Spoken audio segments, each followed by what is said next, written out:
আলহামদুলিল্লাহ, আল্লাহর রহমতে খুবই ভালো আছি। আচ্ছা বোন, আমি তোমাকে সালাম দিলাম, তুমি হাত উঁচু করে মাথা নিচু করে অমুসলিমদের মতো বললে আলাইকুম সালাম।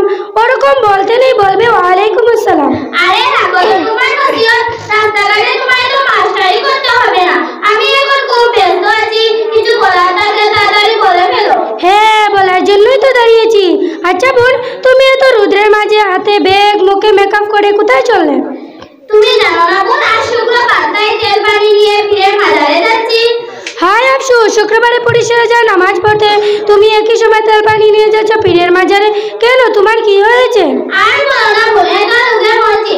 কত ডাক্তার কবিরাজ চেকিং করলাম, কিছুতেই কিছু হচ্ছে না। তাই পাড়ার কিছু বয়স্ক মহিলা বললো, পীর সাদিকারে মাজারে যা, মাইনাস কর, ৬০ শুক্রবার তেল পানি ব্যবহার কর, দেখবি সব ঠিক হয়ে যাবে। তাই ৫ শুক্রবার গেলাম, আর ২ শুক্রবার যাবো।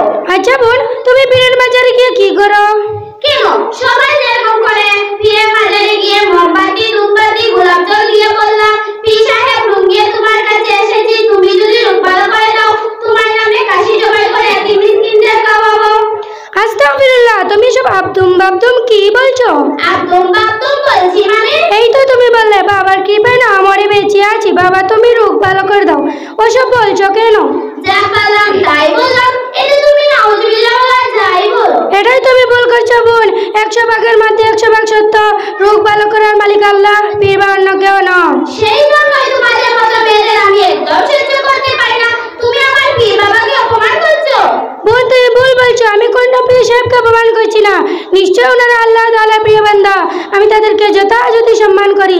তার মানে এটা নয় যে পীর সাহেব আল্লাহর সমতুল্য, আল্লাহ ব্যতীত অন্য কার উপর সম্ভব নয় যে রোগ ভালো করা, সন্তান সন্ততি দেওয়ার। মহান আল্লাহ পাক কোরআনের মধ্যে বলেছেন, ইন্নাশ শিরকা লাযুলমুন আযীম। তার মানে হলো আল্লাহ হাদিসের মধ্যে বলেছেন ইন্নাশ শিরকা লাযুলমুন আযীম, তার মানে হলো আল্লাহর সাথে জুলুম করা, এটা হলো সবচেয়ে বড় গুনাহ, এর থেকে ঈমান আমল সব নষ্ট হয়ে যায়। কি বলে, ঈমান আমল সব নষ্ট হয়ে যায়? হ্যাঁ অবশ্যই। পীর বাবার মাজারে কত মেয়েদের সাথে দেখা হলো, কই ওরা তো কেউ বললো না শিরিক। আরে বলবে কি, ওরাই তো তোমার মতো শিরক বিদাত করে ঈমান আমল সব নষ্ট করে ফেলেছে।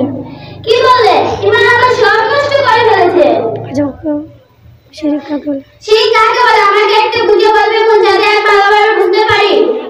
হ্যাঁ অবশ্যই বলবো, কেন বলবো না।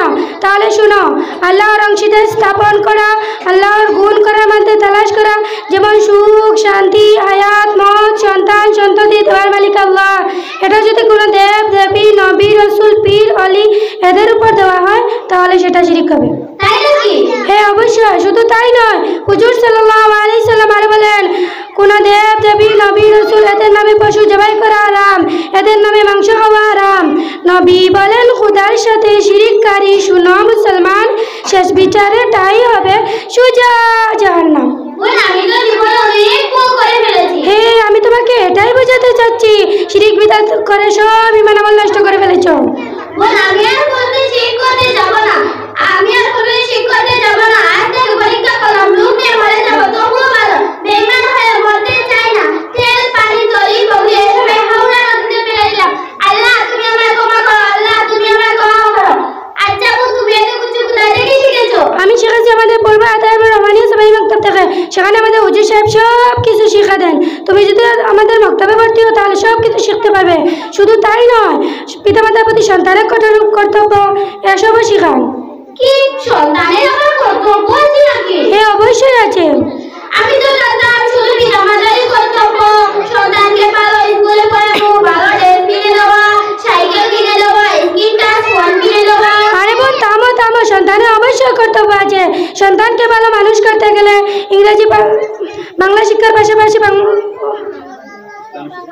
ইসলামী শিক্ষা অবশ্যই প্রয়োজন। আর সন্তানের কর্তব্য মাতা পিতার সাথে নমনীয়ভাবে কথা বলা, মাতা পিতার মনে একটু আঘাত না দেওয়া, মাতা পিতাকে মন থেকে ভালোবাসা। বোন, তাহলে তো আজ সকালে আমি